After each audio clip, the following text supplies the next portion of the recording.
Hi, everybody. It's Gene Simmons, and you're not, and you're listening to the Potter Than Hell podcast with Steve, BC, BB, and Dylan. But you knew that, didn't you? Ladies and gentlemen, welcome to the Potter Than Hell podcast. This is your last stop on the crazy train of hard rock and heavy metal. So sit back, buckle in, and hang on. Here we go.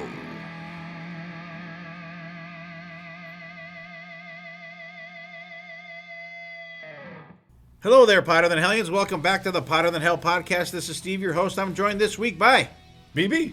And on the keyboards is Dylan. And this was supposed to be a KISS Krew episode, but we had total shit weather today, and Chris could not make it up, and Rob could not make it in. So It's the KISS Krew. Yeah, we have 1/3 of the KISS Krew here today, and we have Scott. What's up, buddy?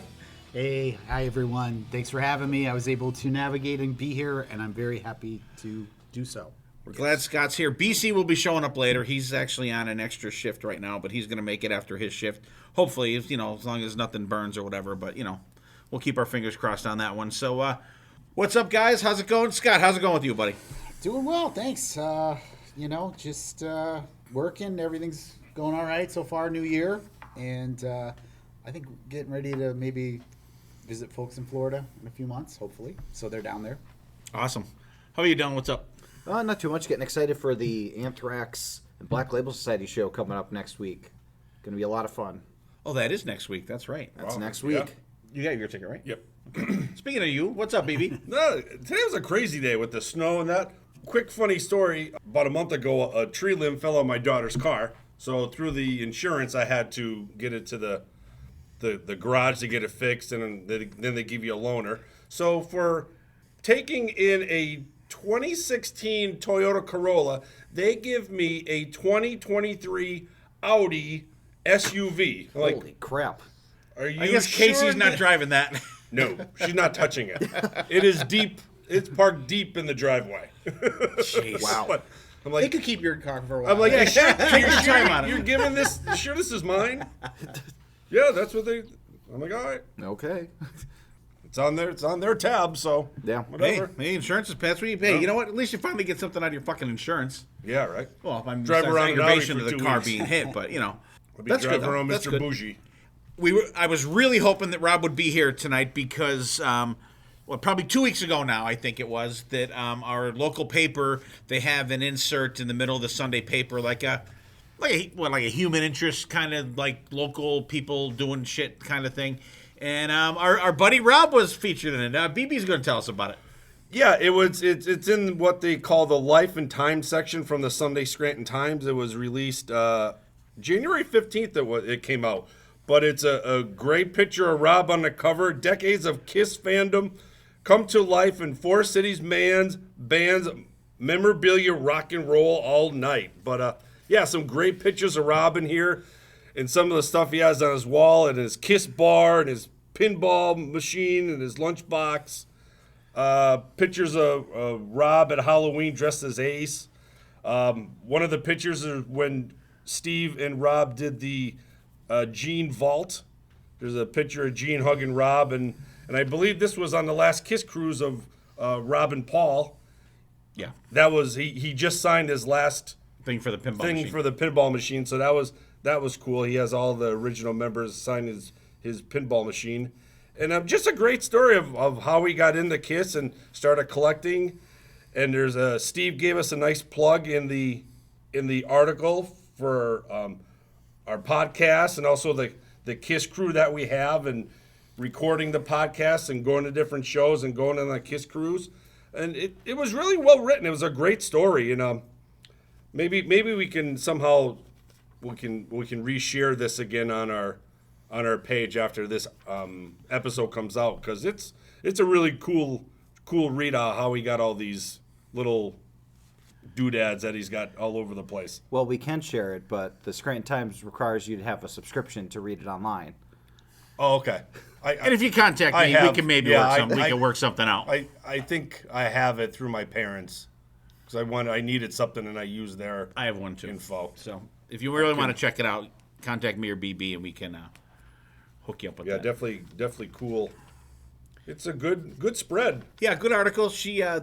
Rob had talked to her, and then he told her to, like he mentioned me in the article, that we've been, friends, and we are pretty much friends because of KISS, and she called me up, interviewed me, and I got a couple lines in there, and just about how we became friends and how long we've been friends and shows and stuff like that. So it was cool. It was good to see a good buddy get a little traction, and there's pictures in there too, but the pictures do not do justice to his collection. Yeah. And he has so much shit down there. KISS, well, I would say KISS stuff. I won't say shit. So much stuff down there. He literally has a ton of stuff that he doesn't have room to put out. And he actually redecorated the bathroom down there with KISS stuff and posters and stuff like that because he ran out of room. The bathroom is cool, though, isn't it, Scott? Yeah, it is. The bathroom's got the Spirit of 76 poster in it. It's got like a lighting special. Yeah, he's got like all kinds of LEDs and stuff in there. So, and because we were up there maybe about a month before that article came out, like right after Christmas, to do our stuff from the KISS Krew. So Scott, Granza, and I were up at Rob's house. So Rob, congratulations on the article. It was cool. So we will reshare it, and if you want to check it out, get a hold of myself or BB. Last week's episode, we did the 1985 playlist over at Lucky's with Jen. Sonny was supposed to be on the episode, but he had to... Something suddenly came up. He was out in California visiting his children. They didn't get to see their kids for Christmas because of the shitty weather at the time. So I hope him and Nicole had a really good time out there. We had a good time doing the episode. What did you think about that one, BB? Yeah, it's always fun going up to Lucky's and busting Jen.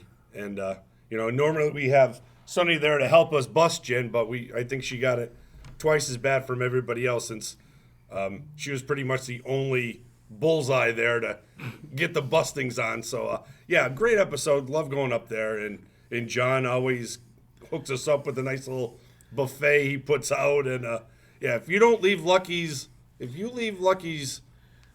sober and starving, it's your own fault. That's right. Yeah, John always puts on a good spread for us. He puts out some cheese and crackers and some supersata and some pepperoni and stuff like that. And that pepper sausage is friggin' fantastic. Man. That's fucking excellent.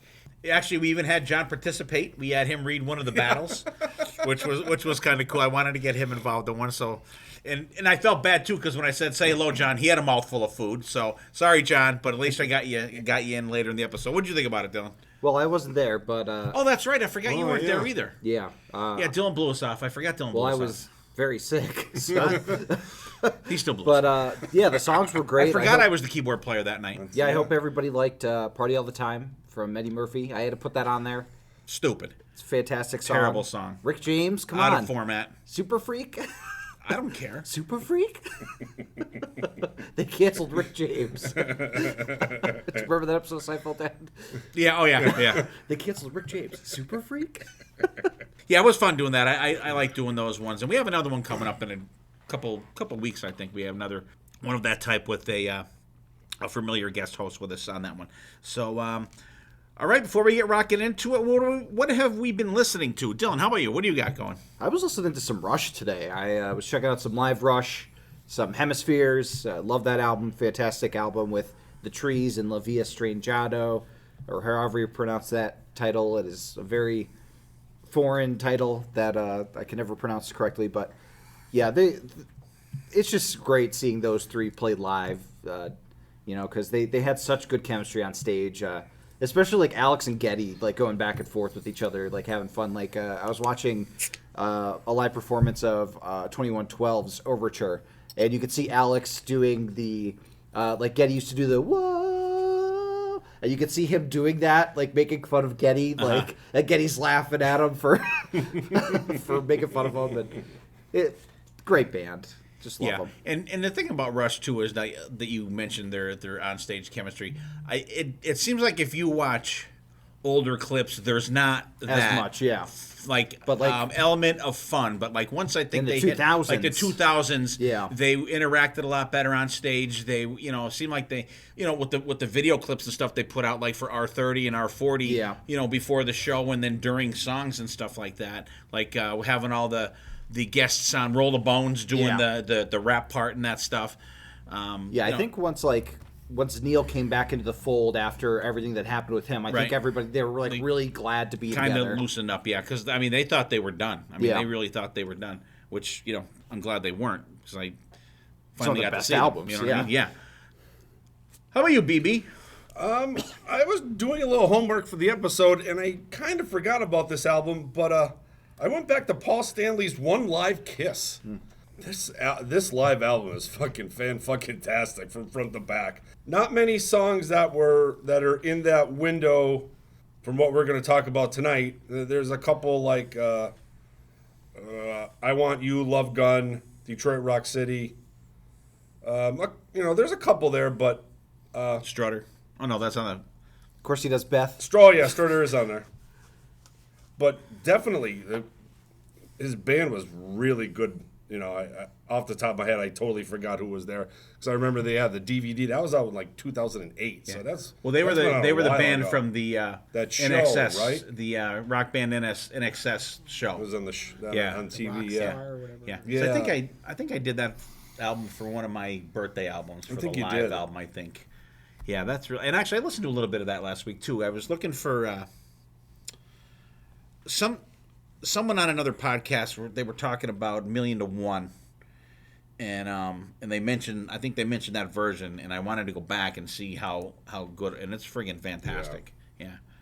So that's a good album too. That's real good. really good. You get some great stuff from his 78 stuff. solo album. You get some stuff from it's a the good mix. Live to Win album, which I like Bulletproof from that. The other ones I could yeah. kind of take or leave, but you get Strutter, you get Million to One, Magic Touch. You get like those songs you haven't heard before. I mean that, And you never will yeah, again. yeah. At least in that capacity for sure. For sure.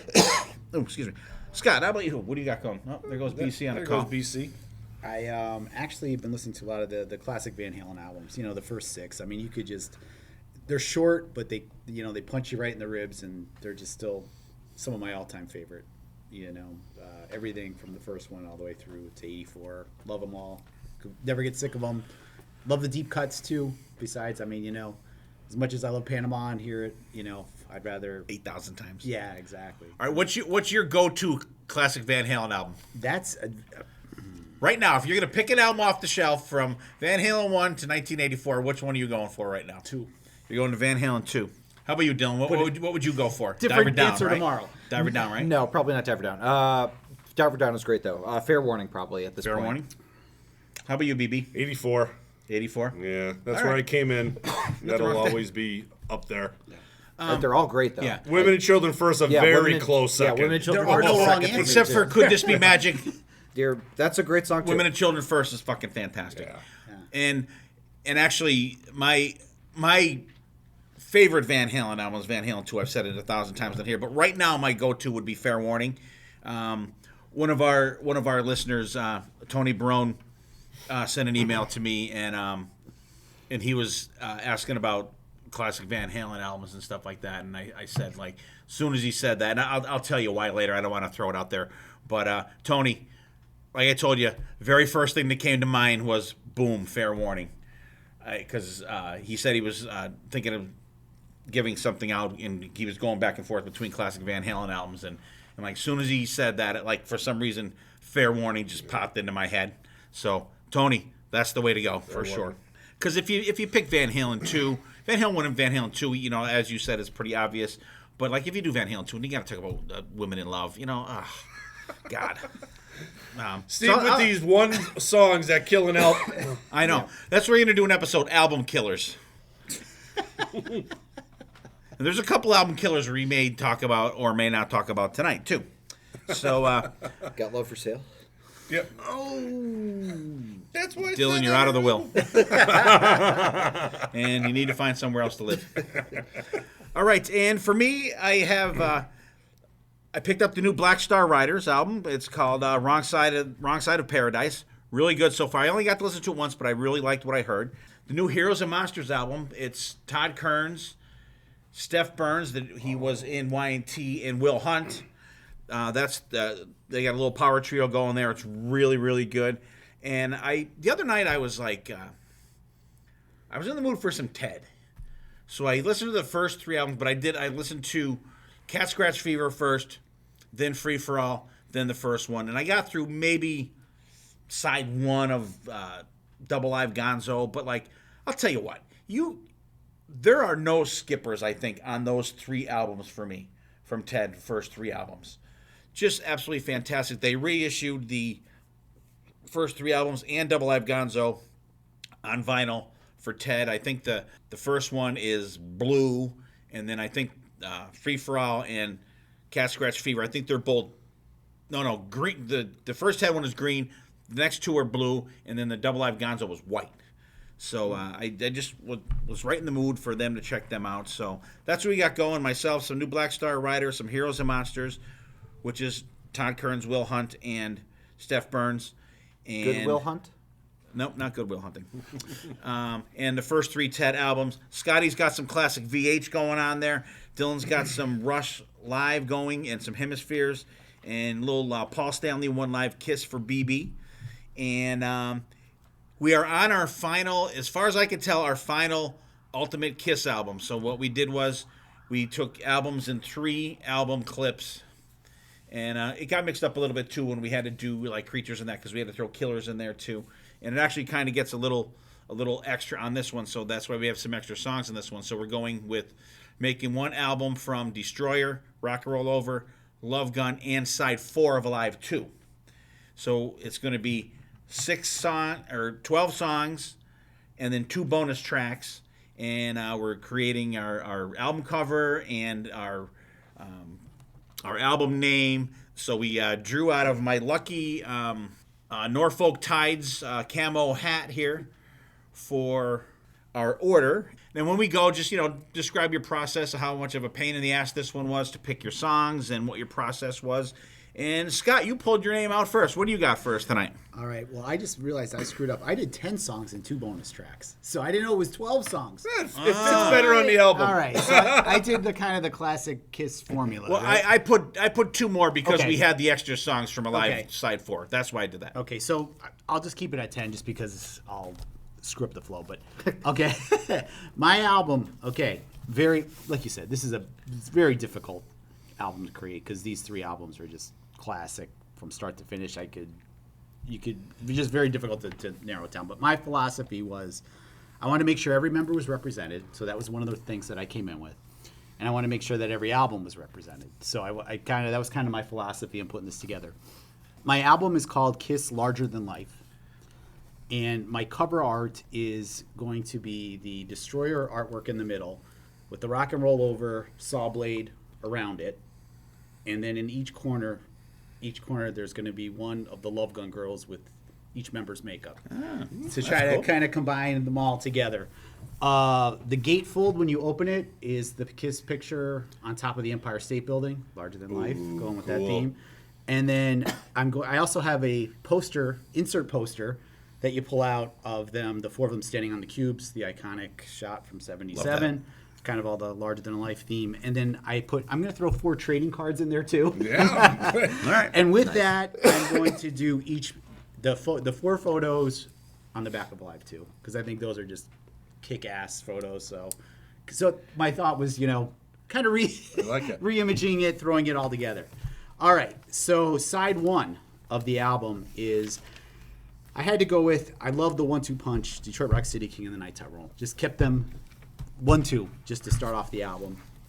Absolutely love those tracks. Then I'm going to go with Calling Dr. Love. Had to put it on there.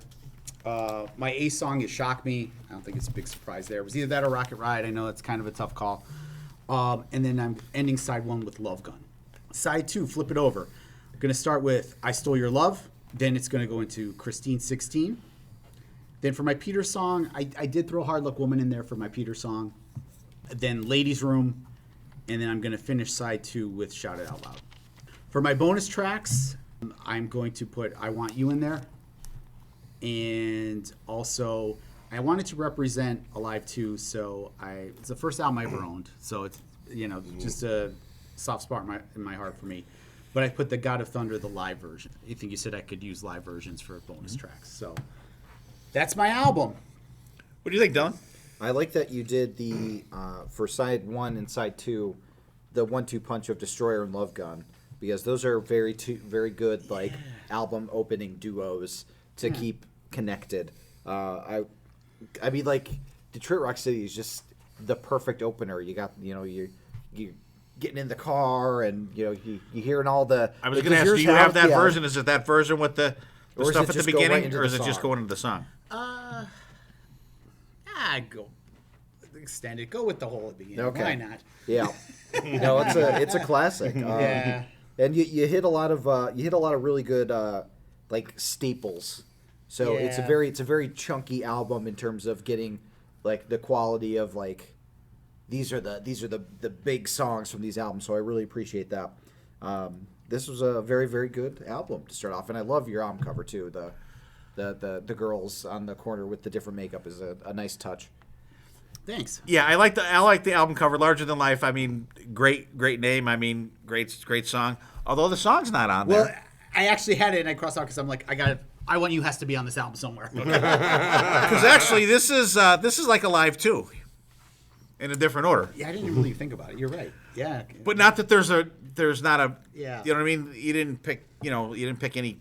There's a couple duds I think on between the three albums. And you didn't pick any duds. Mm-hmm. And you may hear of one or two from mine though. But I like it. I like the cover. I like the inserts. I'm the safe guy. I Yeah. kind of go the safe way, but I kind of try to. I'm the Gene for the masses. Yeah. Oh, and by the way, 4 different colored vinyl for the. All right. So you go. I got to do the Of Gene course. marketing. Absolutely. Absolutely. Get them all. All right. So since Rob and Granza are not going to be here, BC's going to be here later, so he'll have his later. So we're going to do him later in the evening. So I am going to. Rob is up next, so I'm going to read his and we can discuss it. So let me find the thing. There it is. Okay, Rob's album is called Almost Human. And he doesn't describe the album cover at all, which is fine. He opens up. He did do 6 and 6 and 2 bonus tracks. So he has opening up the album with Flaming Youth. Then it goes into Take Me from Rock and Roll Over. Then a little Sweet Pain. Then God of Thunder. Then Calling Dr. Love. So he's got a little Gene section there, and then he ends side 1 with Hooligan. He doesn't want to fool again, BB. And then side 2 opens up with I Stole Your Love. Then, of course, Rob would have to pick Shock Me. Of course he does. And then title track, Almost Human. Making Love after that. Baby Driver after that. He's got a little 1-2 chunk of Rock and Roll Over. And then he ends up the album with Rocket Ride. So he's got Ace represented twice on here. And then his bonus tracks are All American Man and Rockin' in the USA. I like it. I would love to hear what his album cover would be. You may hear a couple of those songs from mine, but he's got a good smattering there. Some deep tracks, some not so deep tracks, which, I mean, you can't avoid, you know what I mean, having some of those staple songs in there. He doesn't have a lot, though. He stayed away from that. He's probably... Deeper cuts. Yeah. There's no, No Detroit Rock City, no Love Gun. No Detroit Rock City, no that Love Gun. He's got, let's see, 1, 2, 3, 4, 5 from Alive 2, not counting the ones from side 4. He's got 3 of the 5 songs from side 4. Yep. So, pretty good one. What do you think of that, Scotty? Great. I mean, this is pretty deep. Yeah, I think these are some deep tracks here. I like the way he thought. I mean, he definitely, like you said, he definitely did not go. He kind of took the reverse thought that I had. But no, I do like it. It's pretty cool. You know, I like the title, Almost Human. Very cool. And yeah, really good. Definitely, it makes me rethink some of the things on my list, but you know, which is good, which is what it's supposed to do, right? Absolutely. What do you think, Del? Yeah, it's really interesting. There was only 4 songs that had like the same between your 2 albums, which was interesting. I mean, I'm not a big Sweet Pain fan. That's one song that never struck me. I didn't think anybody was going to pick Rockin' in the USA, so that was a really cool surprise. But I mean, you know, picking Almost Human as the title track was really interesting. So I think that's really cool. And of course, anytime somebody has I Stole Your Love on there, it always gets me, because that's That's a fantastic song. And he actually he named the album after a song, and he actually has the song on there. Yeah. Unlike me. Yes. Unlike someone else we won't name, and this is our Scott. Yes. But wait a second, I had 12 songs, so I could put it back on. That's all right. That's It's all on right. So listen. So think of 2 other songs you want to put on there. You can't put Larger Than Life because that ship has sailed. All right. What do you think, You're not BB? allowed to correct mistakes. That's right. Of course, being Rob, you knew Rocket Ride and you knew Shock Me was going to be on there. Yeah. I'm very surprised with Flaming Youth as the opener. I don't know. I still. It opens side 2 of Destroyer. I know, but I'm that guy who thinks Destroyer isn't that good. And Yep. when I see Flaming Youth and I see Sweet Pain at 3, I'm like, ooh. But he picks it up in the middle. I was really surprised with Hooligan. That's a song that almost made my list. I Stole Your Love, of course. That's probably that may be the only song that's on everybody's album tonight. But yeah, I don't know why. I just, like I said, 1 and 3 are just my clunkers. But then after that, I think it really picks up. Really, no big hits. I love going deeper tracks. But I would enjoy this album. BB, I'm glad we're simpatico about Destroyer because I also think it's You're overrated. both allowed to be wrong. But listen. You have you have Rock and Roll Over and Love Gun that come after Destroyer that absolutely blow it out of the park. And they don't get the love. Yeah, like they're they not like should. considered like the seminal Kiss albums when everybody's like, "Oh, Destroyer, that's the And I Kiss don't know- album." And I I'm don't like, know no, what I don't the think it big is. deal is. Like Destroy Rock City and King of the Nighttime World and God of Thunder, fantastic 1, 2, 3 punch. I can't deny that, but like the rest of the album is There's only 2 duds on that album. it out loud, There's come 2 duds on that Great album. Expectations is a dud. And Flaming I don't even Youth hate that one. is a dud. Flaming Youth is good. Sweet Pain is a dud. You even hate the chorus of Shout It Out Loud. Beth, you can admit, Beth is a dud. Do You Love Me? I think that's a dud too. And Great Expectations. I need to be in the mood. I need to be in the mood for it. I need to be in the mood for. I would rather listen to I'll When tell You you what, Wish the Upon a version of Great Star. Expectations on Symphony is fucking fantastic. Yeah, that's on Symphony. Bob Ezrin Well, is it had to come from somewhere. He has to have his goddamn kids in the mix every time he does an album. So what? What do you have against children? On a Kiss record? Why not? But if this is coming from the guy who thinks that Oh, wait. My mind went blank.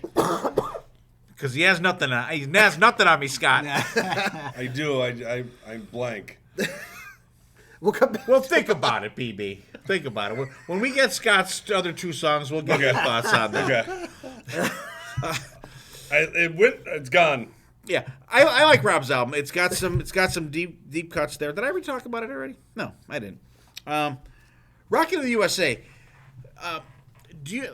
I think it's Scott. You will definitely remember. Remember when they were on 2020? Mm-hmm. Didn't they show a clip of them live with Rockin' in the USA playing? That was on something. But it wasn't really them playing it, right? It was No. It was was a promo film. Right, Yeah. but it was from 2020 Yeah. though, right? Yeah. I thought it was cool. Yeah. I like to see that. I'm gonna see if I can. I'll have to look it I'll up. have I'm to sure I watch have that it. again. I'm sure I have it somewhere. Now here's a question: do you prefer Rocket in the USA or ROCK in the USA? I'll take the Kiss one for sure. The other one's good. The The other one's one's good. great. Steve, I can tell you too. It's definitely the song that was playing on the Kiss Your Fake Makeup TV ad from way back in the day. Is it Yeah. from Remco? Yes. That's the song that's playing in the background. So you could look like Gene. You could look like Paul. I'm surprised they haven't. The makeup jobs on them kids were terrible on that fucking commercial. By the way, the Ace is like half Ace or something. I'm surprised they haven't collabed with the makeup brand like to put out merchandise recently. Like, do you know how many like? Because I go into Ulta and Sephora with Christine quite a bit. Do you know how many? Into what? They're like cosmetic like shops. What'd you say it was called? Ulta and Sephora. Oh, Sephora I've heard of. Yeah. But like they have so many different like intellectual properties that they like Stranger Things, Star Wars, all these different things that have makeup. I'm very surprised that Kiss has never done that recently. Well, because it's what? Something clown white that they use, right? Remember Stein's Clown White. Stein's clown white, right? Because I remember that was something that was always big. But yeah, that's true, Dylan. Yeah. Like I mean, they did Kiss Your Makeup, but it didn't go any further than that, though. I mean, they could have like remarketed that. I think when they did the reunion tour. Hey, you want to come see Kiss on the Worldwide Live Tour? Come see it with official Kiss makeup on your face. Yeah, they like could have definitely fucking did that. That's a ground ball to first base. They could have definitely. They missed the boat on a lot of shit in the last fucking 20. Yeah. More than 20 years. Yeah. God. But they did make Hello Kitty. Yeah. Yeah. Even Hello Kitty has makeup. Jesus. Didn't Felix the Cat have makeup too? I wouldn't doubt it. Yeah, probably. He had a clock, famous clock. That clock is cool. That is I like when the eyes go and the tail goes. That's fucking cool. Yeah, Flaming Youth. Hooligan's a cool pick. And if he had Do You Love Me on there, he would have had the 3 songs that were on the misprint of Kiss Alive too. Oh. But he has Hooligan. He has Take Me, and Take Me is great. Like from the Houston '77 show. Great. Fucking fantastic. Hooligan's on that one too. Yeah. Yeah, they're good. So that's why, like, when they put out the last soundboard, I wish it was from the Love Gun tour, not the Alive 2 tour, because they dropped those songs and they're not on that. You know what I mean? It's still good. Yeah, I know what you're talking about because they didn't have They didn't have Hooligan. Did they have? No, they didn't have Hooligan. Did they? Mm-mm. Okay, but they did have. You see the Alive 2 tour, King of the Nighttime World instead of Take Me. That was swapped out. Right. I think it was King of the Nighttime World they swapped out. Anyway. Well, that's all right. Yeah. They're allowed. Yeah. We can watch the Houston show anytime. Because that's on Kissology 1. Kissology 2. Right? 2. There's 2 nights, though. I have them both. Do you? Yeah. Whatever night's out, I don't have the other one. All right, I'll get it for you. Okay. All right. And I come up next on the list. I had a motherfucker of a time coming up with a title for this album. I racked my brain. I tried to go through song titles and I figured other people would do song titles. And not that there's anything wrong with that, but I wanted to do something different. And actually, what your album cover is, BB, kind of. I had it picked before that, but that type of thing, you know what I'm talking about, right? Yep. Kind of inspired to actually what I called it and what I kind of went with. So my album is called Kiss Tsunami. Okay. The album cover is like bright blue Kiss logo, like kind of like it is on the new Alive 2, and then it melts into like water into the word tsunami on the front. And that's just the front cover of the album. And I was thinking of something to do different for the for the album itself. And as you guys out there, you guys all know here because we're actually sitting in the library right now. My second job is I work at the library. I've been here 18 years. And I was upstairs last week putting away the fucking kids' books. And I had one of those pop-up books to put away.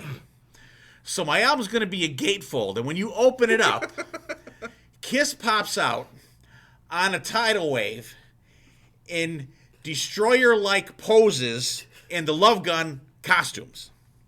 And do you have Batman and the Joker surfing? I do not. So like that's like it just boom, it pops right out to you. And on my inserts on the album, there are going to be 500 golden tickets in random albums for 2 front row tickets for upcoming shows. Wow. So don't worry, they're not going to the Chocolate Factory. Yeah, they're not going to the Chocolate Factory. So that's your prize. So you could be like Charlie, but no taking your lazy grandfather that didn't get the fuck out of the bed for the last 40 years and he finally wants to do something like cool like that. Fuck him. All right. And there's gonna be, since the pop out of the poster is so cool, or the pop out of the album is gonna be so cool. There's a folded up poster of that inside, so you can have that on your wall. So every time you want to look at it, you don't have to pull the fucking album out. And the album sleeve will be bold letters. You know how like on Destroyer it has like the one thing for Shout It Out Loud or whatever? Yeah. It's gonna be like a news ticker thing. and it's going to be it's going to say like a news statement: a tsunami is imminent in your area. Seek high ground and get away from any coastal area. This is not a drill. So it's going to be on the ones on the sleeve of the album, and then there's going to just be the stats and shit on lyrics and stats on the other side, and who sings and plays well. Dick Wagner is not credited with anything. They're still under that agreement on this album. So my album itself, side one opens up with All American Man. Love that song. I love it as the opener on side 4 of Alive 2. I wanted to get a little different feel for here. So then boom, right into I Stole Your Love from Love Gun. Love the jangly guitar in that. One thing that kind of gets me about that album, when Paul goes guitar, but he does the solo. Like, why do you say guitar and it's you? Usually it's like guitar and you're pointing to someone else. You know what I mean? He doesn't do all the solo. He only No, I does know, the he first solo. He does the first intro, part. yeah. But he says guitar, and then he does the then he solo, does and then it. Ace does the second He's just part. reminding himself. I guess. Guitar. Play. Oh, wait, that's me. That's me. Play. Okay. I never really thought about that. And then, so third song, You Know I Gotta Have It. Got Love for Sale. Got Love for Sale. Best Kiss song. And actually, we talked about it on the way down, myself, BB, and Dylan. My album's going to be a multilingual album of just Got Love for Sale. It's going to be like Fun and English, educational. Spanish, German, Portuguese. And His then, insert's going to be a for sale sign. Yeah, yeah, we There's really Got Love for him Sale going. with a big question mark on the front. Then I give Peter Criss a little love, little Baby Driver next. I like that song. I like when it gets the wah, wah, wah, wah, wah. Love that. Great song. I don't think they've ever played that live. I don't think. No. Maybe like at a convention or something, but nothing like never on a tour. Which I thought would have been cool. Which I'm surprised Peter didn't throw a tantrum and say, "I'm going to quit if you don't play Baby Driver live," because he wasn't singing anything at that point besides Black Diamond, and like nothing to lose, right? Because they never did like Mainline or Strange Ways or nothing like that. Crazy things. Rock and Roll Over Tour, they never played Calling Dr. Love. Destroyer Tour, they never played Beth. Think about that. That's messed up. They I want were a tour to behind. see the Destroyer tour Yeah. with no Beth.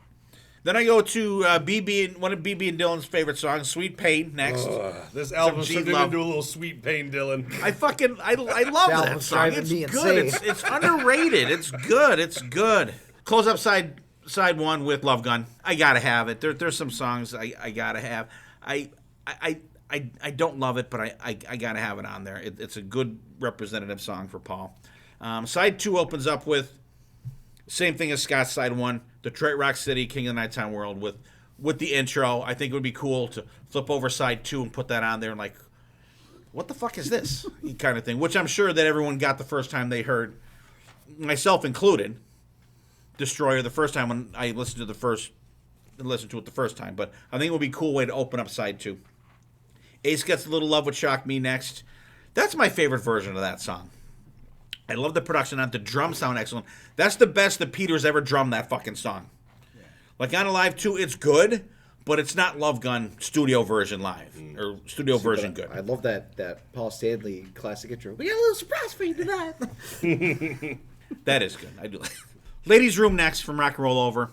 Love that song. I love both versions. I love the Alive 2 version. I love this version, and it depends on what I'm in the mood for, but I do lean a little more towards the studio version. It's a little slower, a little bluesier, I think, than but I do love the blistering speed that they play the fucking shit on Alive 2 for. It's like fucking like steroids for this shit. And then Next one, BB and Dylan's favorite next song. Oh, dear Flaming Lord. Youth. I like it. And I talked about this like I don't know, a couple episodes ago about songs that you fucking hear to death that you just need to go in with fresh ears. I had to put Shout Out Loud. Perfect song to, I think, close an album. Hard stop on it. You get a lot of shit that fades out on the early Kiss albums. This one's got a hard stop on it. And it's got like the way it stops is not just like a down, it's like a, you know what I mean? It's like a surging hard stop. I had to give Gene a little love. So when this comes out, they weren't invented yet, but this is we're in the Marty McFly fucking DeLorean here for this thing. So the two bonus tracks are both from the Houston show, God of Thunder live, and Calling Dr. Love live. I love the live version in the 70s of God of Thunder. It's so fast. I and even on a live too, I know that the solo shortened the drum solo, but I don't mind that drum solo. It's very short, it's good, to the point, and they're done. And at the end you get that whatever he screams off the microphone or whatever. So I think that's maybe when he's maybe throwing the sticks or whatever. Calling Dr. Love, one of my favorite Ace solos. They call what the Binky solo or whatever the hell they call it. When it's reissued back like now, you get the audio and a video clip with it. You get a download for it, but like you just get the audio clip when it's released in the 70s, and then but you get when it's re-released, you get the video clip as well as a download. What do you think, Don? I think ending with Shout Out Loud is a really good choice because that's kind of the anthem of these albums, like the sing-along kind of thing. So I think it's kind of a bombastic way to end off your album. I wasn't as big of a fan of some of the other picks that you had from Destroyer, besides Detroit Rock City and King of the Nighttime World. I mean, that's just a 1-2 punch that I can never begrudge anybody for keeping together. It's almost like, the Hellion Electric Eye at this point. When you're listening to an album, like you can't just listen to Electric Eye. You have to listen to the Hellion going into Electric Eye. Kind of like that with that. I Stole Your Love, of course, a classic. That's that along with a couple of other songs I think are going to be on a lot of people's lists. But yeah, you had a lot of great picks, I think, besides Flaming Youth and Sweet Pain. Talk some sense into him, Scott. No, I love the album. Actually, ours are very similar in crafted the same way. I did with Shout It Out Loud too, right? I also like Detroit Rock City, King of the Nighttime World. We had a lot of the same picks. Great album. I really like. Excuse me, too. I like the title. I like the whole concept. You really went original there, and I like that. When you opened it up and the whole pop up and everything, I think that's so KISS. That's perfect for this time period. And yeah, I love the songs you picked. And by the way, too, I forgot Love for Sale. That's another great Ace Frehley solo. It just the solo's fantastic. It really is. It's one of his underrated ones that nobody really talks about. So, kudos on that as well. So yeah, I really like it. And I think we had I have Got a Thunder Live as one of my bonus tracks too. So we had our album is very similar. Can't go wrong there. Love it. What do you think, BB? Yeah, I like the ladies' room pick. I had that too. It's that deeper, Kiss song that really brings out their rawness, and I always liked that song. It just, I don't know why it just didn't fit in the mind, but yeah, I like how everybody's kind of keeping the Destroyer, Detroit Rock City, King of the Nighttime World together, because it does fit well together. And of course your inserts are great. I like your name and your cover. Yeah, the album packaging was very cool. Yeah, that is cool. Yeah, really original. I like it. And they could have, when they put out Sonic Boom and Monster, they could have done something like that. You know what I mean? I mean, I realized when they did the Sonic Boom, they had which was stupid and ridiculous, with doing just a Walmart exclusive. And that re-record thing. The re-record thing. Yeah. But they could have really did something cool with those releases. Yeah. I mean, especially, they kind of did the cool stuff with Sonic Boom, with even that notwithstanding, with the remakes. But there was a live thing in there too, right? Yeah, it was a partial show from Argentina or something. Yeah. But I mean, they could have put some tchotchkes or a poster or something in. You know what I mean? Was there a poster? No. It was the gatefold, right, for Sonic Boom, or is it the it wasn't even issued. It was only issued through Kiss Online, the vinyl. Remember originally? Oh yeah. The reissue was just like a regular album. I think the Kiss Army one was the gatefold, Right. And it had the four of them That were colored. Yeah. I have one of each. The one you got me, that was the single. That's a single one. That's what I have. And I have It's a bootleg. I have a gatefold one too. That's original. That's the original one. Oh really? Yeah. I think is it yellow maybe? I don't know. There were a couple. Because the one I have is a gatefold. That's original then. Yeah. Oh yeah. Yeah, that's off of Kiss Online. Oh really? They didn't bootleg a gatefold? They didn't bootleg a gatefold, as far as I know. Right. They just put it in a regular sleeve. Huh. Because I have the bootleg one. Oh, I do. Apparently, I have one of each. Because I think that I don't know. They might both be red. I want to say one of them is yellow. Anyway, but I think they missed an opportunity. that they could have done something cool, even a poster or something. Even though the Monster cover, I mean, come on, guys, come on. Yeah. With a name like Monster for now, you really could have did something fucking cool. I love how they even used like the lettering for Monster Energy. Yeah, and and nothing was tied in. Like nothing was tied in with it. Yep. The one cover I had, one of the CDs, I think it was maybe a Best Buy one, was like a lenticular cover. Oh yeah. I have that. That was something different. They did. Yeah, But it was and only some for of the Best Buy. some of the O's were regular, and some of the other O's had like the Had the peace lines. and whatever Oh, something. yeah, I think you're Yeah. right. Yeah. I don't know what So I have that was. I have a picture disc of that too, Sonic or Monster. Oh, okay. Yeah. So I don't know. I just think they missed an opportunity there. All right, so there's mine, Scott's, and Rob's for the first three. So we're gonna play a little song here. Then we're gonna do our hidden gems. And we're gonna get back into the albums. So speaking of Got Love for Sale, we're gonna play a live version from when Gene played when he did a solo tour. And I'm not sure where this song is gonna be from, but Dylan's gonna play it for you right now.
All right, welcome back. Hope you guys enjoyed the live version from the Gene Simmons and Gene Simmons band of doing, in my opinion, the best Kiss song ever, "Got Love for Sale."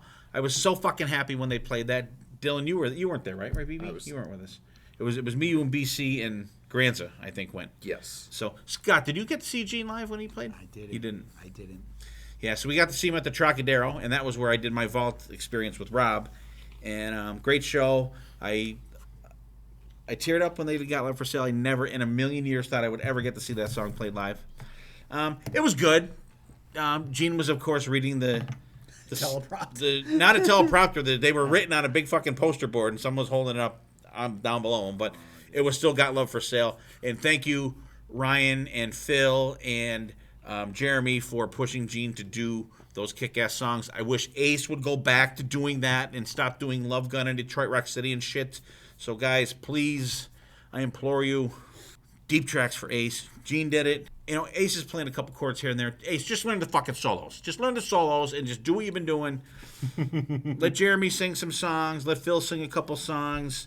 And we'll all be happy with it. But that was Got Love for Sale. So, down to our hidden gems. And what do you got, Dylan? We'll let you go first, buddy. Hidden gem this week is an album by a prog metal band that I just recently discovered out of Philadelphia. They're called Perius, and the album that I'm talking about is called The Signal Heard Throughout Space. Kind of a cool classic prog metal album. The album cover is really what kind of grabbed me. That's what it looks like. It's very like old school sci-fi type of situation, and the lyrics are very similar to that, but very Dream Theater like at times, very Haken, lots of progressive metal influence in there, but great riffs, cool vocals. It's a good album. I really enjoyed what I heard of it. So Perius, The Signal Heard Throughout Space. But I like it. I think so. I think you would. Okay, cool. I'll go next. And I was just kind of going through my phone here and seeing if I had anything Kiss-centric something. So I did find something, and it's on my iTunes, so apparently it's on Apple Music somewhere because it actually stayed on there. It has no cover, though. It's King Biscuit Alive from Kiss. There's 5 songs on there. Scott informs me it's probably from Cleveland, and it has Hotter Than Hell, Firehouse, Black Diamond, Let Me Know, and Rock and Roll All Night. And apparently the Rock and Roll All Night is the one that ended up on Kiss Alive. But the other songs, you can tell they're not the Alive tracks. Of course, Let Me Know is not even on Alive at all. So, very cool, like raw. It's Kiss Alive tunes mostly, with the exception of Let Me Know, without the Eddie Kramer reproduction. So, that's cool. How about you, BB? I'm going to keep it in the same Kiss vein. We're going to go to January 2022. A little kind of like a super group got together. They released the EP Card Jam 21. Probably the main guy everybody knows is Ryan Roxy from Alice Cooper. There's also H. Stein Nelson from Wigwam. There's Martin Ekelund from Bonafide and Jolly Ackleg from Electric Boys. But it's a 4-song EP. They redo Snowblind, but Eyes of Love, Love Her All I Can, another one, and Can You Feel It is one of their own. But definitely have a cool Kiss feel to them, and I think they did this just to kind of keep Eric Carr's name out there in the Kiss world. And really, 4 really good songs. So definitely check it out. I will check that out. Absolutely. Got to be better than Card Jam 81. What do you got, Scotty? All right, I'm going back a ways here too, but kind of keeping with the Van Halen theme, I kind of went a little, keeping it with going back to the David Lee Roth Band solo album from 1998, the DLR Band. Oof, good. And really loved it. Very kind of hard to find these days. It doesn't exist on vinyl. Even the CDs are out of print. CDs are, yeah. Yeah, I don't even think it's on iTunes. I have. Oh, you do? I don't think it is. It's not. Great album cover. It's American flag and Betty Page. Yeah, that's the one that Johnny Five plays on, Yes, right? and he's still known as John Lowry. John Lowry. Yeah. Back okay. then. So yeah, really cool album. 14 songs long.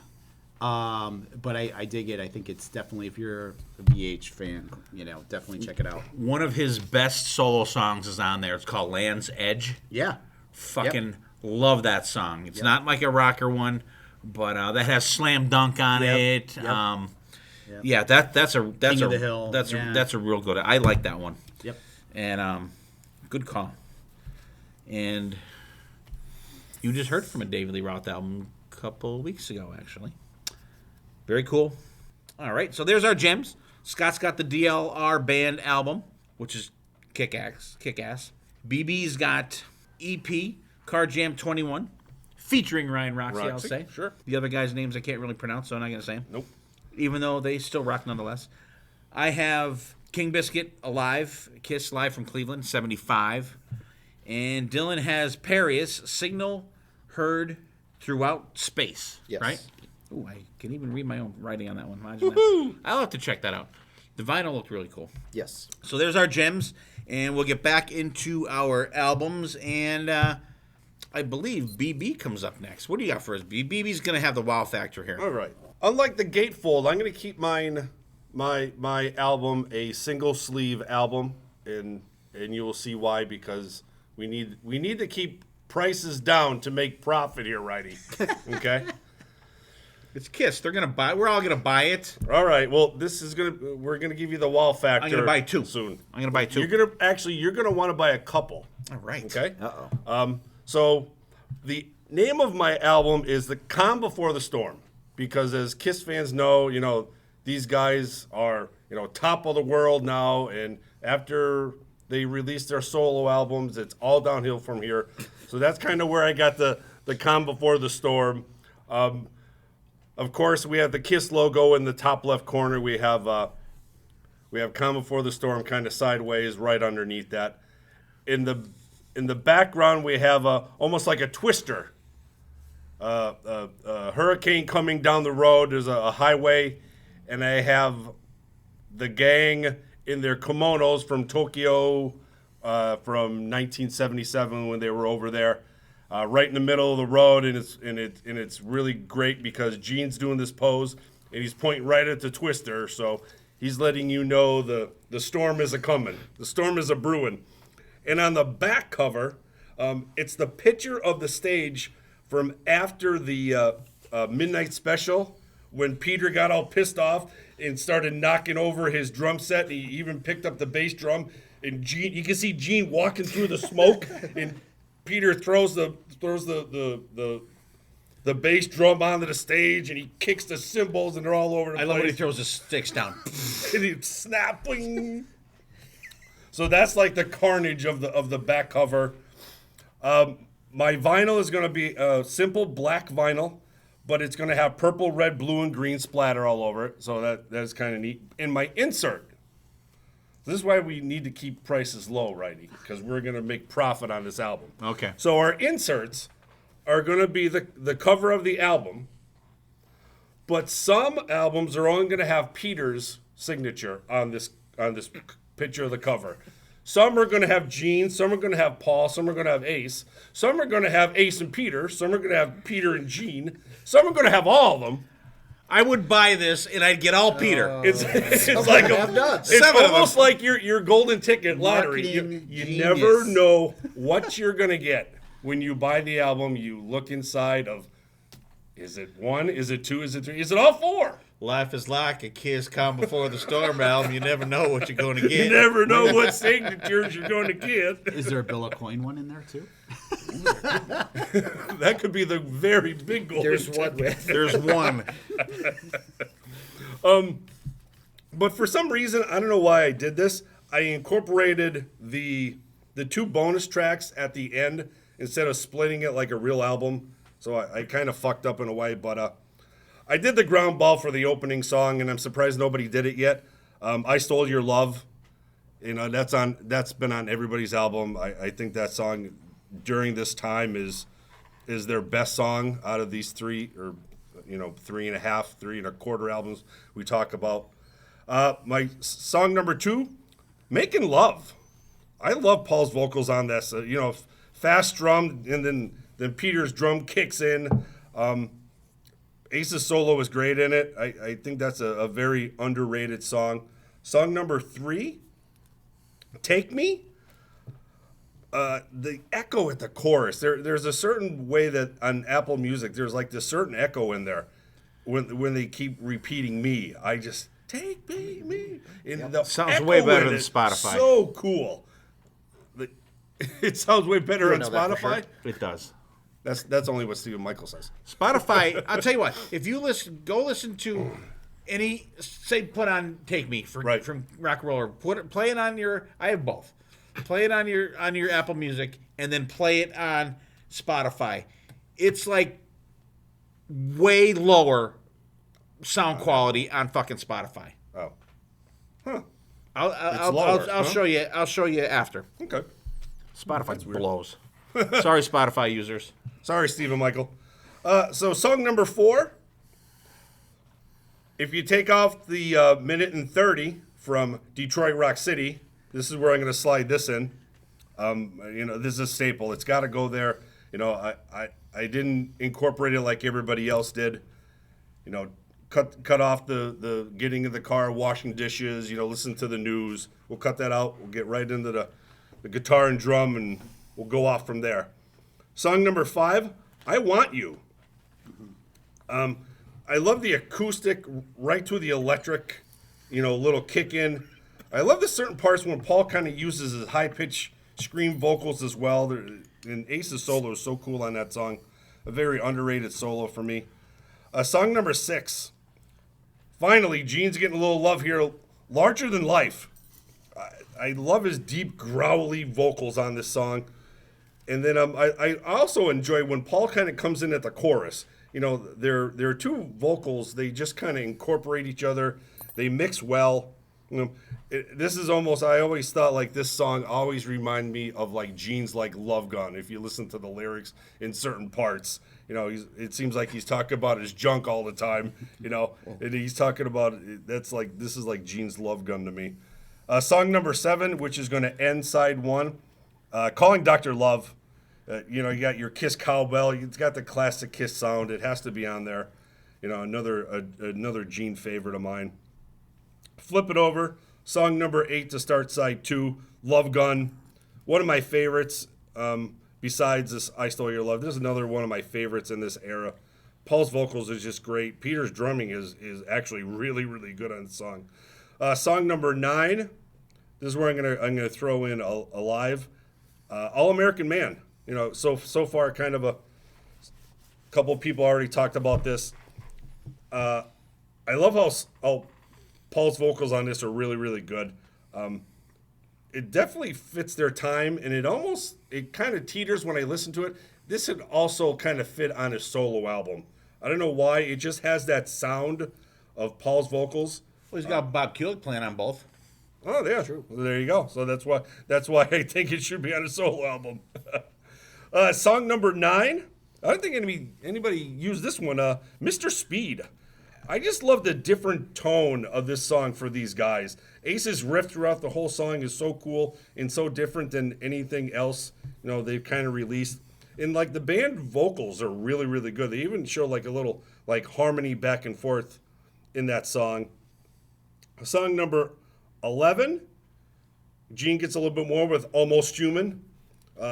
Once again, I love Gene's vocals in this. This is like Gene's fitting song, being the demon and Almost Human. And song number 12, which kind of should have ended the album, but it doesn't.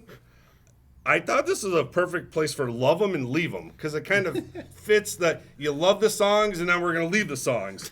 But, another Gene favorite of mine, really, really good. And then my 2 bonus songs, song number 13 is going to be Plaster Caster from the Unplugged. Gene's twangy bass. I always love that sound. And I'm going to close the album with song number 14 with God of Thunder from Alive 4 or Sympathy or Kiss Sympathy, whatever you want to call it. I think that's a very underrated album. I don't think it gets enough love. There are so many cool different sounds, the way they do the arrangements on that album. I just thought it'd be a great way to end that album. So there's my calm before the storm, Righty. What'd you think? I like it. I like the cover. Now, on the cover, is there a cow flying by? There should have been. Like in the Twister movie? Yeah, we could have. I have the cow version. Bill Paxton. Yeah.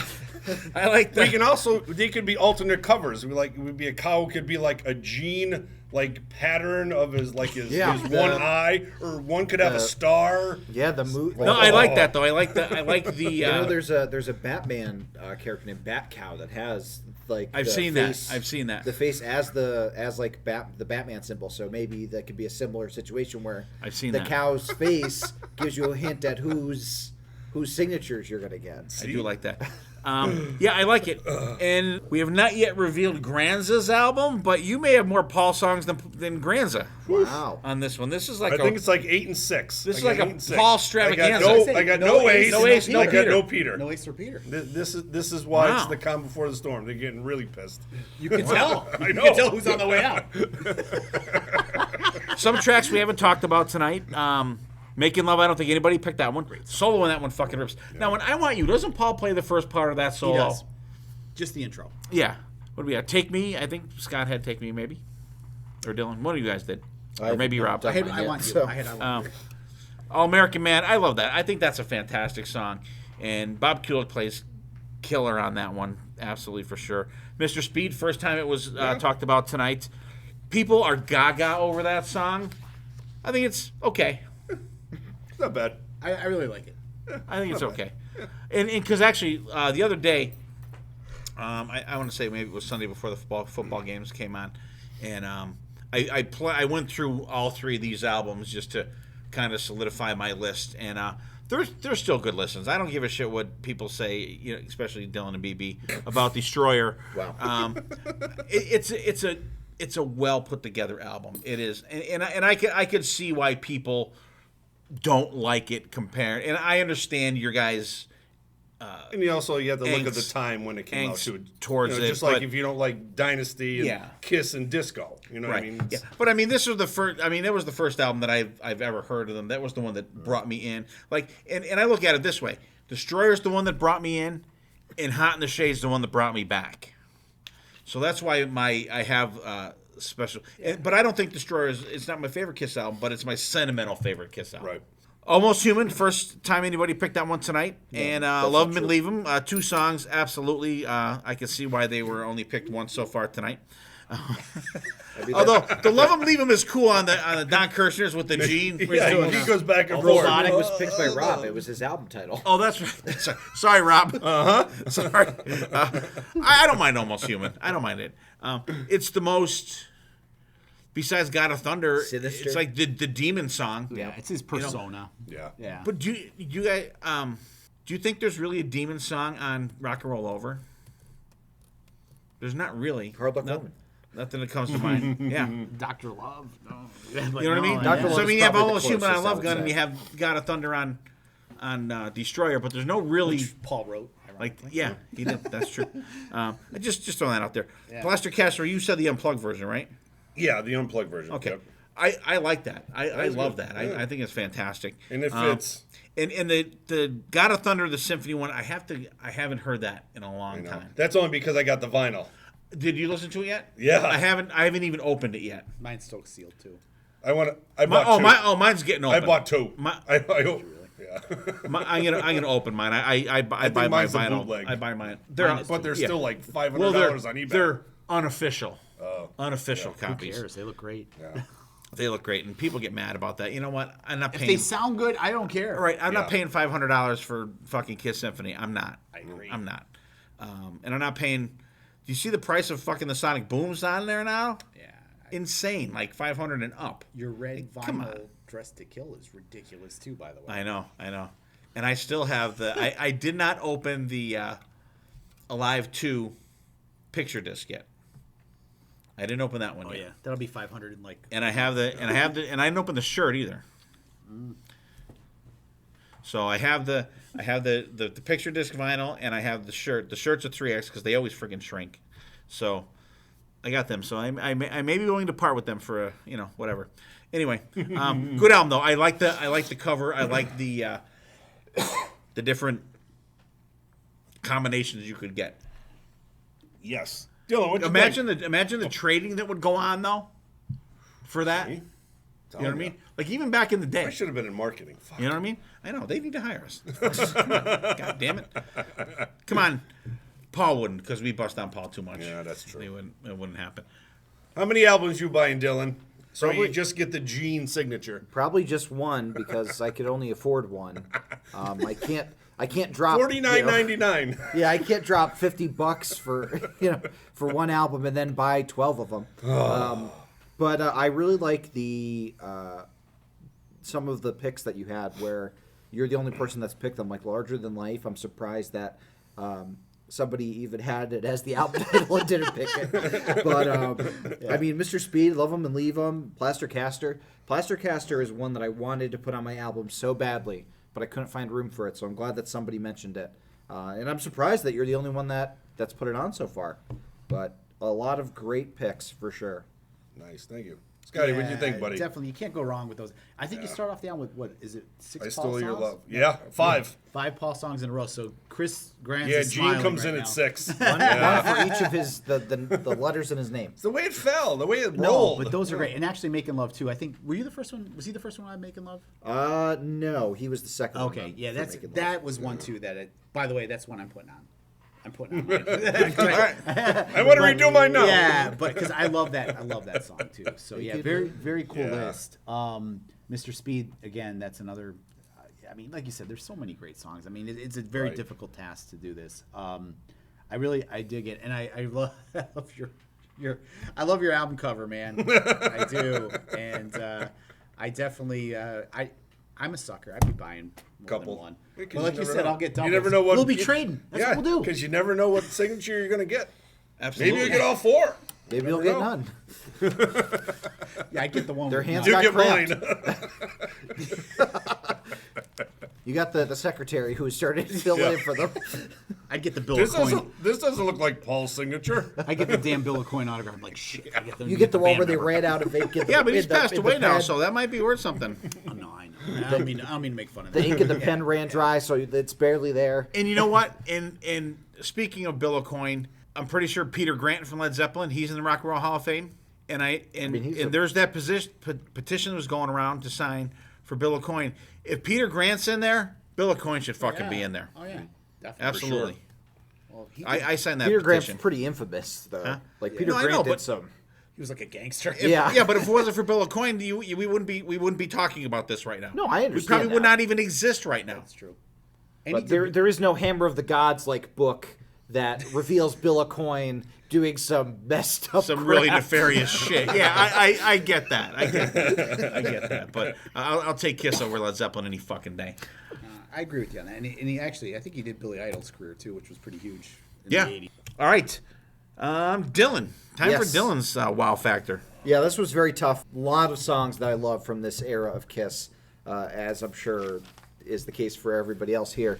But I had to, make some hard decisions to get this album going. A lot of songs on the cutting room floor, but they're still there in the actual albums. My album is called Kings of the Nighttime World.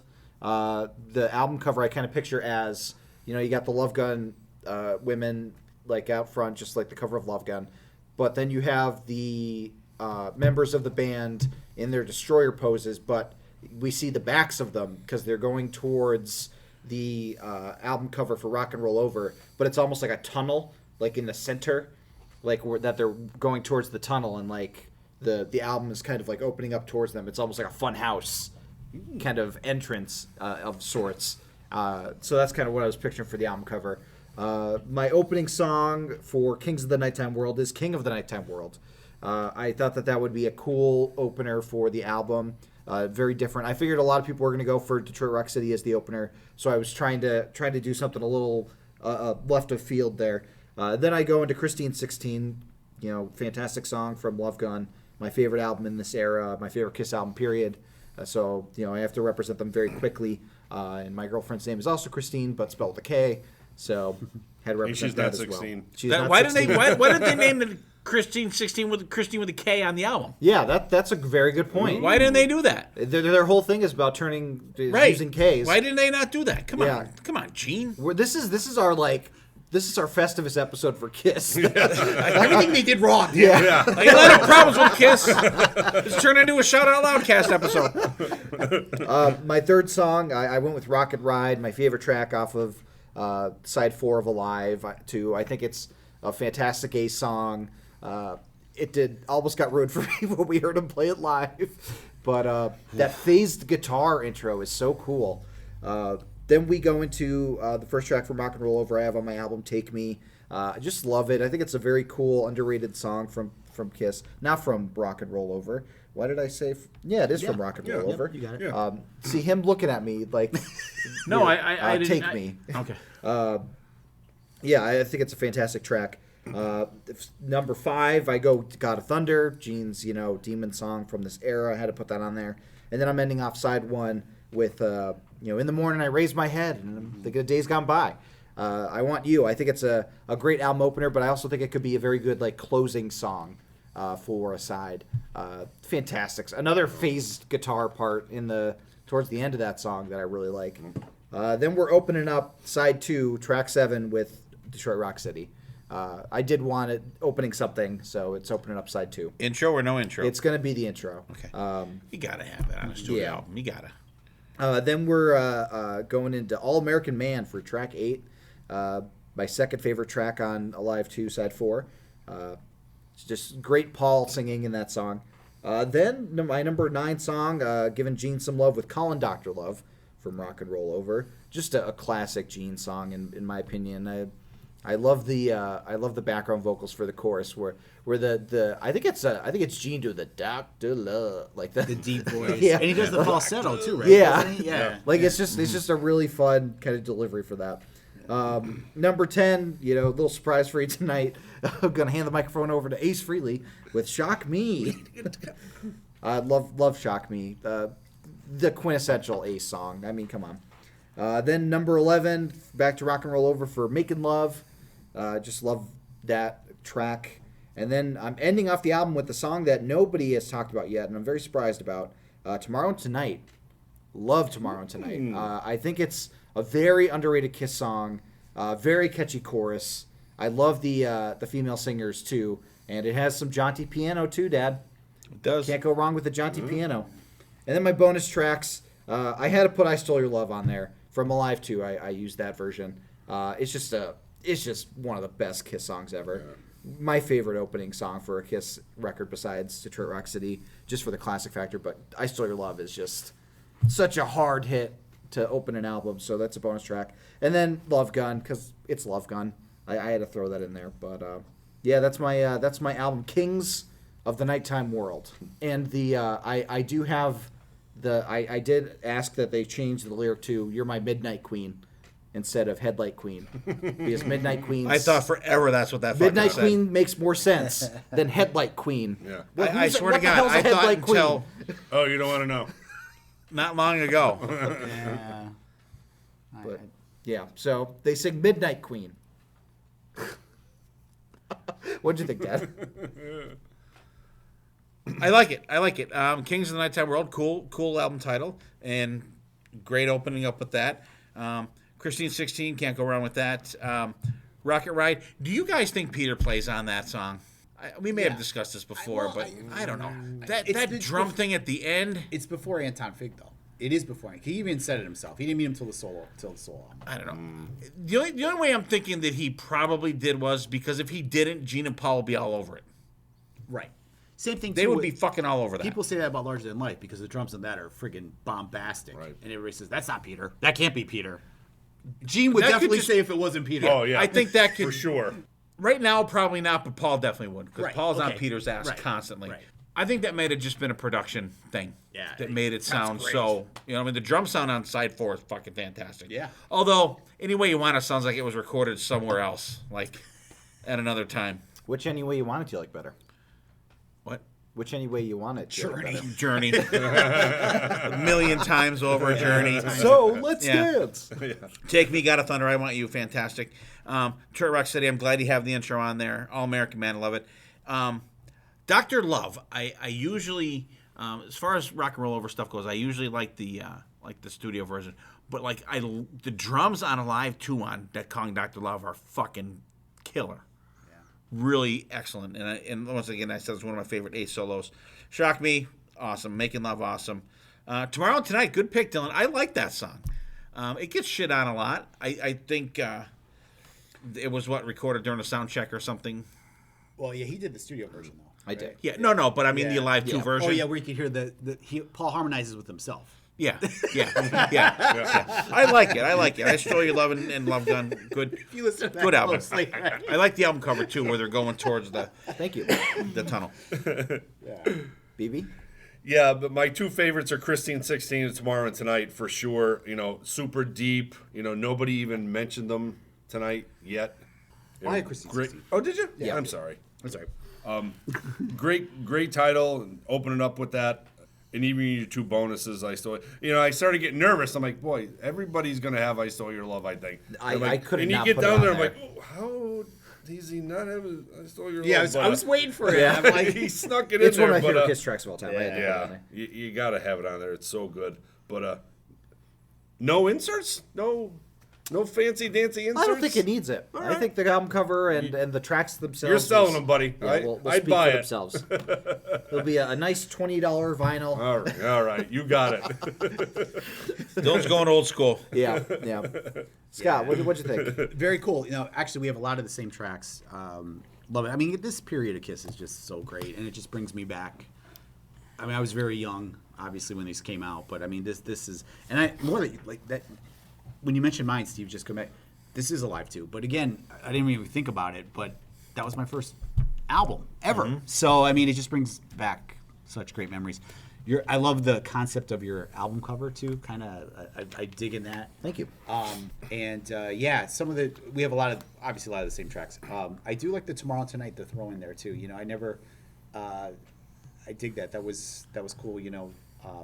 That's not one I would have thought of right away. But I'm glad that you threw that in there, and I like the theme and the title too. Is perfect. Thank you.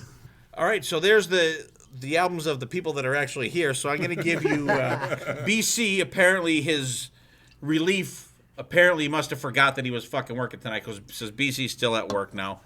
47 minutes after he was supposed to go home. I would be fucking pissed. I'm pissed that I'm not even being relieved. Anyway, I'll give you BC's album. He sent it to me. It's called KISS Dwellers of the Night. Okay. And the album cover is Dwellers of the Basement. a cityscape of New York, but the tall buildings are lit up in the colors of the guys. Okay. I like that. Like Okay. red, blue, green, and Right, purple. right. BC opens up with Detroit Rock City.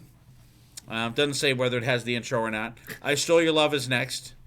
Take Me after that. Shock Me comes next, then Baby Driver. Here's Twice for Mr. Speed.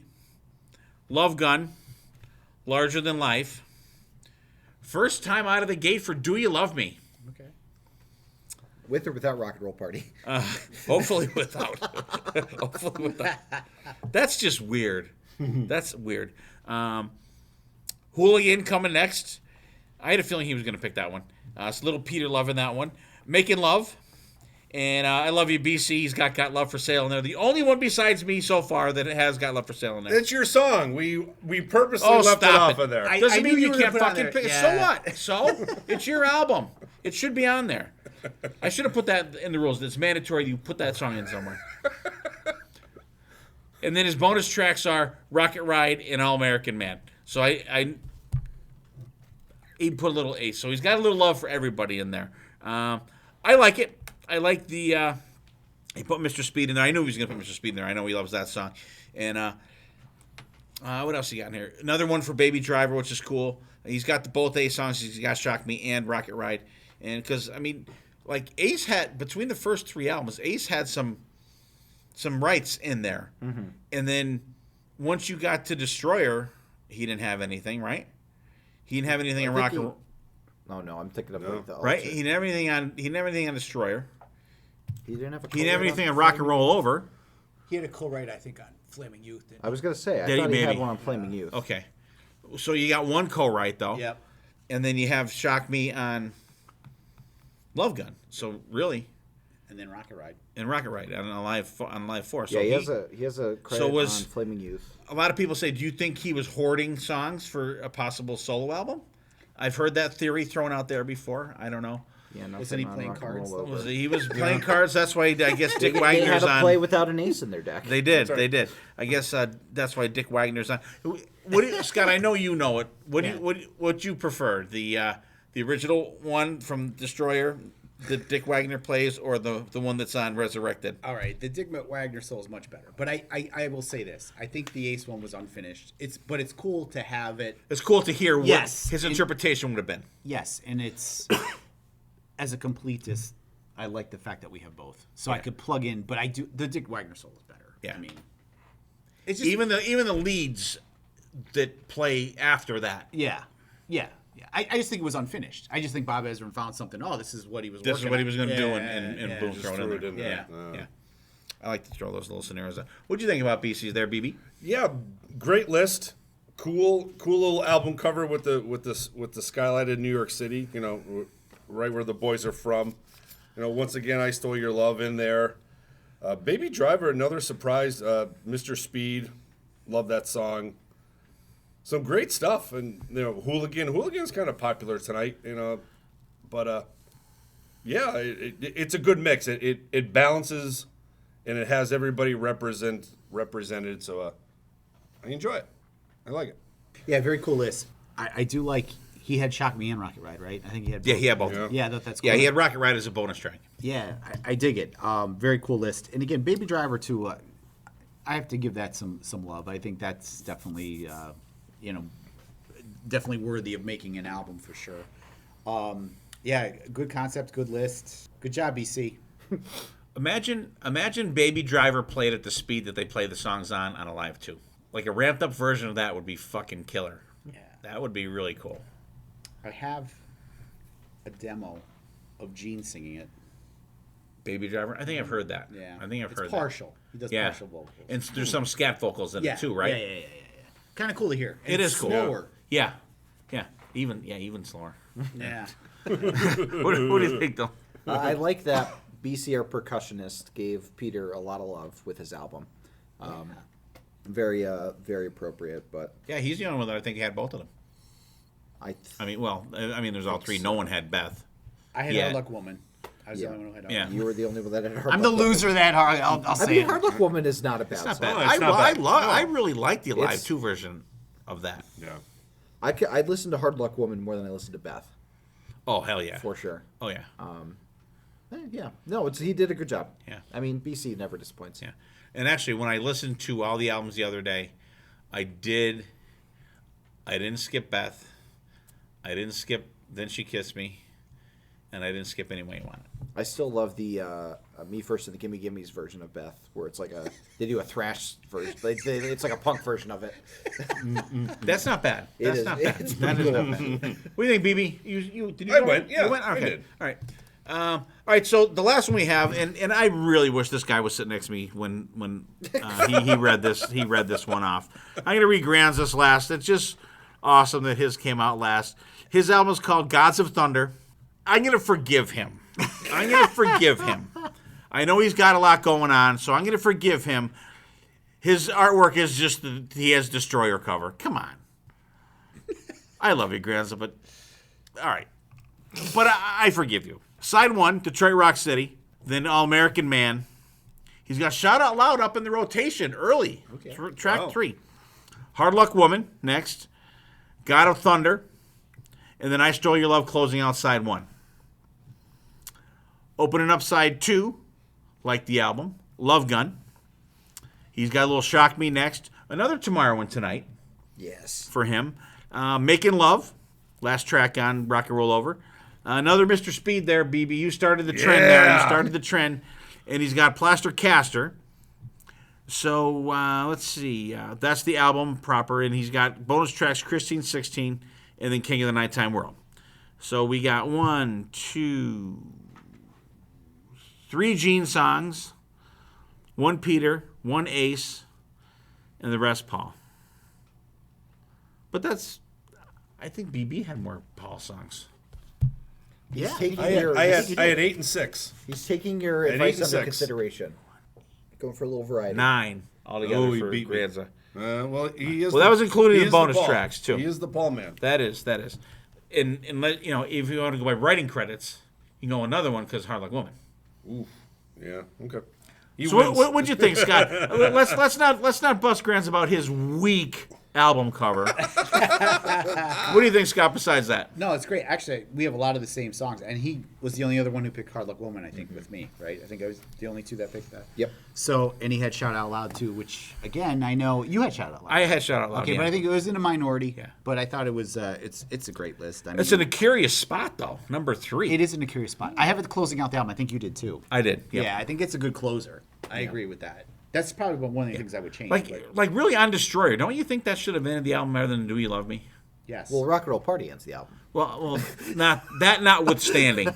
yes, because the Alive 2, the live, remember? That's We like Want the Kiss, anthem. We Want Kiss. Yeah, that's like remember? the anthem That's how it that's ends. on Alive too. Like why Yeah. is that not? I like, agree with you. I don't know. And Smashes, Thrashers, and Hits, believe it or not, ends with Shout It Out Loud. Oh, does it really? Yeah. I mean, I know it was, but it was a big album. Yeah. Sold a ton of copies. That's a different version though, isn't it on there? It is a little different. Yeah. Because it ends with Shout It. Yeah. Yeah. a little higher. yeah. What do you think, BB? Yeah, Mr. Granza, but yeah, it's Don't funny. talk about his weak album cover though. No, it's almost like the soundboard cover. It's just it's almost that weak. At least it's not stamped on there. It's almost be like what's the weakest Kiss album cover, and people would say like the soundboard. We would say Granza's Out of Tonight. out of tonight. Yeah. Granza's. No, but Shout It Out Loud, great pick. Hard Luck Woman, like Scotty picked. Good stuff. I Saw Your Love. I think everybody did that one. Yeah. Love Guns, another popular one. I'm glad somebody else threw in Plaster Caster, because that's just a real fun song. A good mix. I think he had a good mix. He definitely had a better mix than me, though. At least he threw some other guys in there. I was surprised at his mix. Yeah. I really thought he would go. I thought he would do all I figured really he'd did. at least pick God of Thunder, which he did. Okay. I think Dr. Love too. I think he did throw that in there too. I think, but he went with a lot of staples. But they're although yes, Granza, I'm fucking picking on you. Some surprising omissions from Granza. I Want You. I'm surprised it's not on there. Yeah, that is surprising. I'm very surprised that's not on there. But anyway, besides your album cover, I like it. What do you think, Dylan, besides the album cover? First off, I want to correct myself. It was No Use for a Name that did the version of Beth, not me for Something Gimme Gimme's. But Because I was looking for that. Yeah. I couldn't find it. I don't know that other one you said. I'm happy that somebody else picked Tomorrow Tonight. Love that song, and I'm glad that it got the recognition it deserved from somebody else. I was very happy that he went with the eclectic mix that he did, because Chris is our Paul guy, like Rob is our Ace guy, so you kind of expect him to have just like an abundance of Paul songs. But I really like that he dug deep and represented the other members of the band as well. Yeah, so we just did BB's, Dylan's, Granza's, and BC's. Sorry about BC. And anyway, and I apologize out there. We can't help the weather. We're back in actually our rotation, Dylan, where we have shitty weather when we're recording. PTH staple. Yeah, I mean, we never. But the thing is, we're in northeastern Pennsylvania anymore. We don't just get like a snowstorm. We always get like rain, and then snow, and then ice, or then we get snow, and then rain, and then ice, and then snow. Like, it's never just a snowstorm or never just rain. You know what I mean? It's just always It's the combo. a fucking combination that's a pain in the ass. But I'm glad that we can make it here. I picked up BB. He lives down the street. Scott, thank you for driving up. Appreciate it. Sure. Granza, hope everything comes out good for you with the stuff you got going. Rob, I know Rob lives up in the fucking boondocks. In the high boonies. I wouldn't want him to attempt to come down here with this. Scott, you've been up to Rob's house. You know what a trek that is through the over the river and through the woods up there to get to Rob's house and to get into actual civilization is a little tough sometimes from up where Rob lives. But guys, BB talked about Rob's article in the paper, so I'll have Dylan repost that. And if you guys really want to check it out, because there's I mean, we have the hard copy, but there's more pictures that are on the online part of it. It's a cool story. Good to see my buddy get some props there. We've been there. BB, we'll have to. Dylan's, you've seen it, right? What? Rob's Yes. Rob's thing. BB, we got to get you and BC up there. I saw like the very beginning of it. Like yeah, we got to get you up there, Scott. Those pictures impressive. do not do it justice. Yeah. It's. I said I could die here. This is where I want to die. Yeah. The only thing that was missing was the KISS casket. Yeah, right. Because I actually think there's a pack of KISS condoms that is one thing. I think there's even those in there, but they just did not have the KISS casket. Too bad they didn't make like a miniature. Why Kiss. didn't they do that too? Like who wants? I would have bought a miniature KISS casket. That'd be fucking cool. You could bury We'll add it to the list You could of bury things your we're fucking disappointed. hamster in it or some fucking thing. You know what I mean? Like, why don't they have pet KISS I'm telling you, caskets? If your cat or something dies, you can bury your fucking. We should have cat. been marketing for Kiss. Fuck these Holy shit, people. You know what we'll do? We'll get a little KISS. We'll make a little KISS casket, right? And then when some like cool pet dies, we'll put the Eddie Van Halen 2 guitar in there. And we'll bury it. God. Especially if you name your That's cat dark. like Time. That's dark. Wow. But like, why don't they do that? Like, I would buy a little KISS casket. Yeah. Right? That'd be fucking cool. You could put like a funk, like a KISS Funko in it and display it Yeah, or I'm something sure like there's that. gonna be. or- I'm sure there's gonna be a Funko of the KISS casket coming out soon. You know that or A one of the Kiss. McFarlane ones. A Kiss casket koozie. There you go. There you go. Too many of those put you in the casket. Look well at that. on That's the a big casket. There we go. You get the tall boy. Get the tall Jesus. boy casket. You stand it on in. See? All right, guys. Thanks for listening. We'll go around the table. We'll wrap up, and we will get out of here. We'll let Scott get. That's actually it's raining now, but it's not bad out. Scott, go ahead, my friend. Great list. You know, I always love hearing everybody's thoughts and opinions, and it always makes me rethink mine because I'm like, oh yeah, I really like that idea. I like that thought, and I always enjoy these episodes. They're so much fun. Just off the top of my head, I think there were very few songs that were not named. Dylan's Yeah, I'll got the go. stats. Yeah. I'll go through them. Oh, you'll go when through it's them. my turn. Yep. So. Yeah, okay. Yeah, So I won't say it, but I mean, but yeah, and that's the beauty of it, right? Yeah. So whatever, and I think that just shows you how great these three, or this time period and these albums are, because I think you could really make a case. I mean, even the live versions of these songs are just great. So, great job, everyone. Thanks for having me. It's always a lot of fun. I always look forward to it, and again, I always want to make sure I'm prepared, and sometimes I overthink it a little bit, but it's always great to be here and to hear everybody's thoughts. And again, great job. Yeah, definitely, Scotty. Thanks for coming up. You know, like we said, it's shitty weather out there. I'm glad you can make it up safe and safe travels home. But the nucleus, of everybody here, we love these guys, and I came in at a little after this. I didn't come in till double platinum, and I thought that was an album. You know what I mean? Because when these albums are out, I'm only 5 years old, so I think I saw them on my cousin's wall. That was about it. I didn't have any clue of these guys at this time frame. But there's just some great stuff, coming out of Rock and Roll Over and Love Gun. I think there's some of Kiss's greatest music in the 70s in that time frame.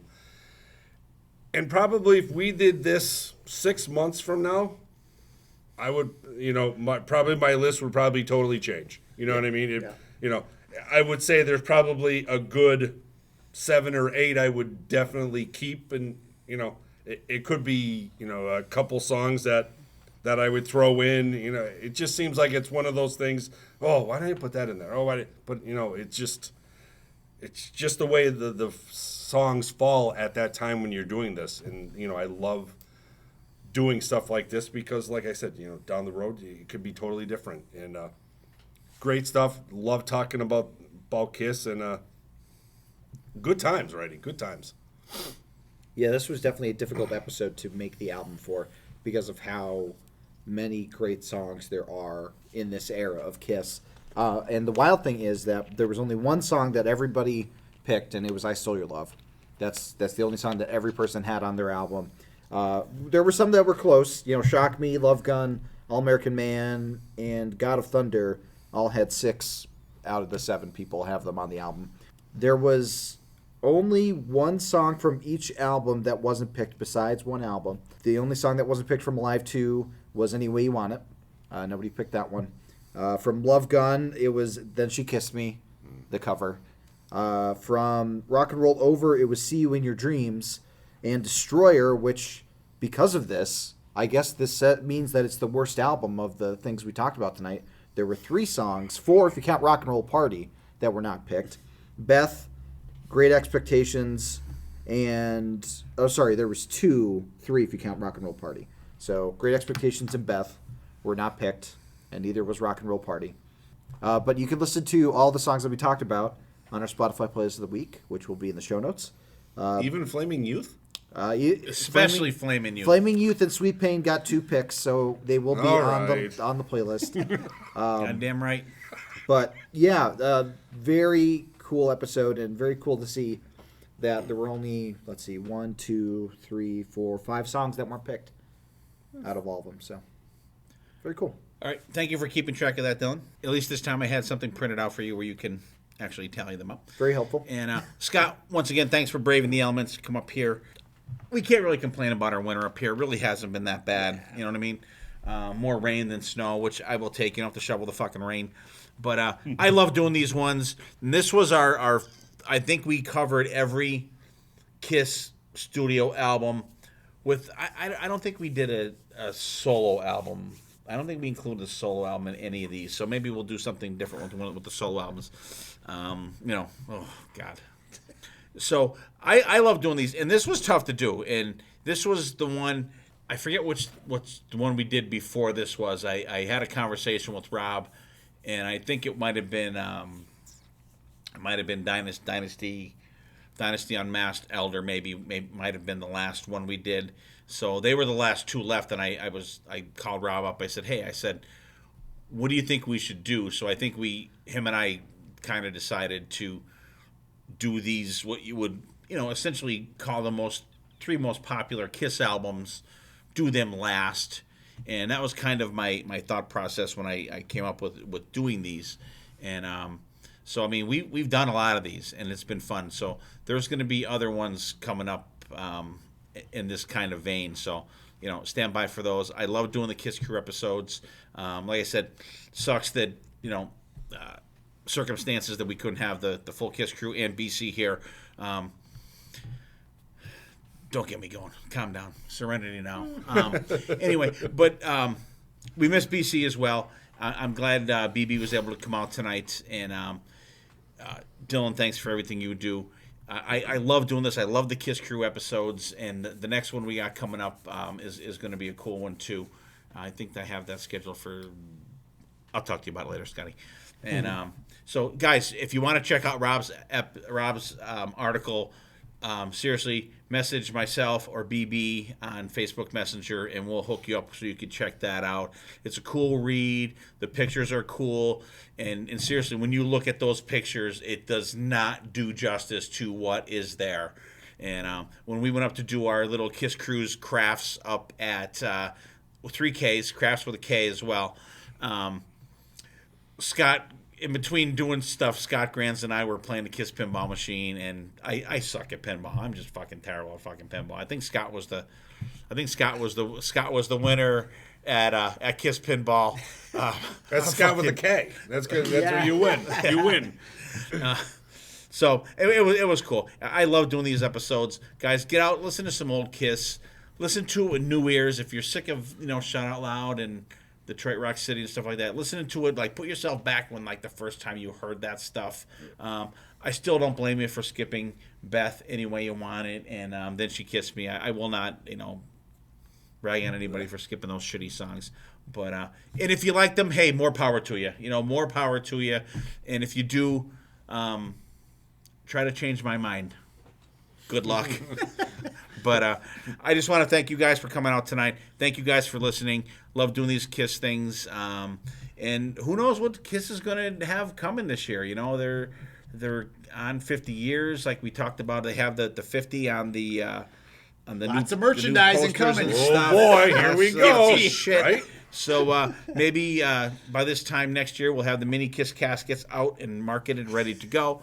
And They'll put those out to commemorate the death of KISS. I tell you what, they I mean, not all joking aside, they're getting up there. They need to, if they want to do something with all of them, just to say, you know, goodbye or whatever. They need to do that fucking soon. That's a great point. I mean, look, Jeff Beck, Christina McVie. I mean, all these.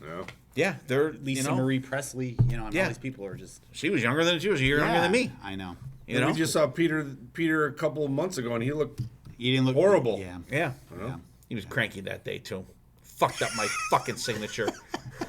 Fucking You are in a rare mood today. Oy. All right. Anyway, guys, thanks for listening. Hope you guys enjoyed the show. If you're a new listener, welcome. If you're an old listener, welcome back.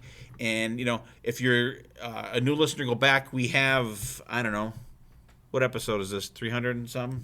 I don't think we're quite in 200 and 300. something. 280. I think we hit 300 like in May. In May or June, I think we hit 300. So we have well over 200 episodes, which is insane to believe that we've been doing this for like over 5 years. So if you're a new listener, like I said, welcome. Go back. We have a ton of episodes to do, ton of KISS episodes, ton of everything else under the sun of hard rock and metal. Thank you for spending some time with us. Be nice to each other. Take care of each other and yourselves. And we will see you next time. And there definitely will be a next time.